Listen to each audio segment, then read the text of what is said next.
नमस्कार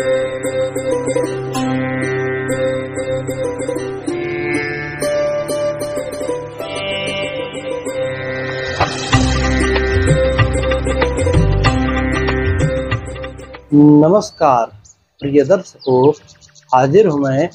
जब आप भगवान शिव के ऊपर जल चढ़ाते हो तो उस जल के 3 मेन नियम होते हैं। पहली बात तो जल चढ़ाना कैसे चाहिए इस विधि को बतला दूं। फिर जल चढ़ाने के बाद उस जल का आप 3 रूप से प्रयोग कर सकते हो और उन प्रयोग करने से आप विश्वास कीजिए, सिद्ध अपना खुद का आजमाया हुआ सिद्ध उपाय है कि आपके जीवन बदल देता है वह जल। क्या करना चाहिए, कैसे चलना करना चाहिए, आइए वीडियो प्रारंभ करें और आपको बतलाते चलो। छोटा सा बनेगा, 3 उपाय है, ज़्यादा बड़ा कुछ नहीं है।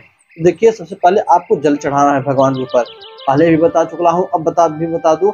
कोई भी आप तांबा, पीतल, कांसा, फिर सबसे अंत में स्टील, कोई भी लोटा ले लीजिए, मिट्टी से साफ करके शुद्ध धो लीजिए उसे। फिर उसमें जल, शुद्ध जल डाल लीजिए नलका से। उसके बाद गंगा जल, थोड़ा सा, सादा पानी भगवान के ऊपर नहीं चढ़ाना चाहिए, थोड़ा सा गंगा जल डाल लीजिए। गंगा जल के बाद उसमें भांग की पत्ती आती है वो मिला लीजिए। भस्म आता है पैकेट का, भस्म मिला लीजिए। उसके बाद अष्टगंध चंदन हो आपके पास तो अष्टगंध चंदन मिला लीजिए। थोड़ा सा फूल डाल लीजिए और काला तिल मिले तो थोड़ा 2-4 बूंद दूध भी डाल लीजिए। ये दर्शकों, इतना करने के बाद फिर आप भगवान शिव के मंदिर में जाइए, घंटा बजाकर अंदर। याद रखिएगा, जब भी किसी मंदिर में जाए पहले घंटा बजाकर, यदि बाहर है तब तो मंदिर में प्रवेश करना चाहिए। मंदिर में प्रवेश करते वक्त जो पहला घंटा बजे उसे बजाते हुए तब अंदर प्रवेश करें। इसके बाद शिव के मंदिर के बाहर ही नंदी जी रहते हैं, सर्वप्रथम नंदी जी को पूजा करनी चाहिए। वही जल जो लोटा में है आपके पे, थोड़ा सा नंदी जी के ऊपर गिराना चाहिए। नंदी जी के ऊपर जल गिराने के बाद माता पार्वती की पूजा करे, गणेश जी की करे, फिर उसके बाद शंकर जी की सबसे अंत में करनी है, वीरभद्र की, कुबेर की, और जितने भी सभी गण सखा हैं सबको पूजा करने के बाद अंत में शिव जी की पूजा करनी चाहिए। शिव जी की पूजा कैसे करें? आप जो लोटे में जल भर कर लाए हो उस जल को भगवान के ऊपर गिरा दीजिए। गिराने के बाद जब पूरी अर्घा से जल नीचे बह जाए, 2-4 बूंद टपकते रहे, तब उस जल को आप किसी पात्र में भर लीजिए। जो भी 10-15 बूंद मिल जाए, थोड़ा सा जल आप अपने किसी बर्तन में, हाथ में लेकर डायरेक्ट नहीं पीना है, याद रखिएगा। बाद में बताऊंगा क्या करना है।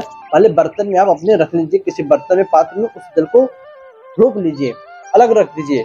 भगवान का खूब विधि विधान से पूजन कर लीजिए। चंदन, टीका, माला, फूल लगाने के बाद अब वो जो जल आपने लिया था उसका अपने आचमनी से, आपके पास जो चम्मच हो उस चम्मच से 3 बार उस जल को पीना है, मंत्र बोलते हुए। केशवाय नमः, माधवाय नमः, नारायणाय नमः, अंत में हस्त प्रक्षालनम ऋषिकेशाय नमः, मंत्र बोलते हुए 3 बार उस जल को आपको पीना है।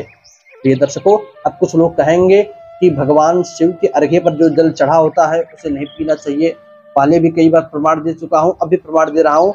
देखिए, शिव पुराण का श्लोक है, यह लिखा है, स्नाप इत्वा विभानेन यो लिंग स्पनोदकम त्रिः पिये त्रिविधम पापम तस्य यासु विनश्यति। क्या लिखा है? त्रिः पियेत, जो लोग 3 बार भगवान शिव के अर्घे पर, शिवलिंग पर चढ़ा हुआ जल पीते हैं, उनके सभी पाप तत्क्षण जलकर भस्म हो जाते हैं। तो भाई, कौन मूर्ख है जो कहता है कि जल नहीं पीना चाहिए? प्रमाण दे दिया आपके सामने है। भगवान के अर्घे पर चढ़ा हुआ जल आप 3 बार पान करो। उसके बाद उस जल को आप सावधानी पूर्वक घर ले जाओ। घर में ले जाने के बाद शौचालय छोड़कर बाकी घर में हर जगह, ऊपर नीचे हर जगह उस जल को छिड़को। कम पड़े तो उसमें और पानी आप मिला सकते हो, और उसके बाद उस जल को पूरे घर में ऊपर नीचे छिड़को, जिससे घर में जो निगेटिव ऊर्जा रहेगी तुरंत बाहर निकलेगी, वह घर में पॉजिटिव ऊर्जा का संचार होगा और आएंगी। प्रिय दर्शकों, उसके बाद जो पढ़ाई में कमजोर बच्चे हों या जिन बच्चों की उम्र तो बढ़ गई हो किंतु अभी जो है उनकी मानसिक स्थिति ना बढ़ी हो, अभी भी बच्चों वाली हरकतें करते हो, उम्र 15-20 साल की हो गई किंतु अभी भी स्थिति बच्चों वाली है, पढ़ाई में ना मन लगता हो, कोई ना कोई रोग बना हो, ऐसे लोगों को भी वह जल का पान कराइए। और आप विश्वास मानिए, आप चाहो तो अपने घर के भोजन में जो खाना बना रहे हो उस भोजन में भी, किंतु शुद्धता पूर्वक, याद रखिएगा, शुद्धता पूर्वक, लहसुन प्याज भोजन में ना हो, तब भी उस जल को आप अपने भोजन में मिलाइए और उस भोजन को भगवान को प्रसाद चढ़ाकर भोग लगाकर तब आप ग्रहण कीजिए। विश्वास मानिए कितना भी असाध्य रोग क्यों ना हो, कितनी भी प्रबल बाधा क्यों ना हो, सब महादेव की कृपा से कट जाएंगी। तो ये दर्शकों, ये मेरा खुद का आजमाया हुआ सिद्ध सूत्र है, किसी और से मुझे पूछने की जरूरत ही नहीं है। आप कीजिए, लाभ आपको अवश्य मिलेगा। तो बस इसके आगे कुछ कहने की जरूरत नहीं है। जब आप इस उपाय को करोगे आपको स्वयं पता चल जाएगा, महादेव की कृपा अवश्य करेंगे। अब इजाजत दीजिए, अगले वीडियो में मुलाकात होगी किसी और नए विषय के साथ। तब तक के लिए नमस्कार।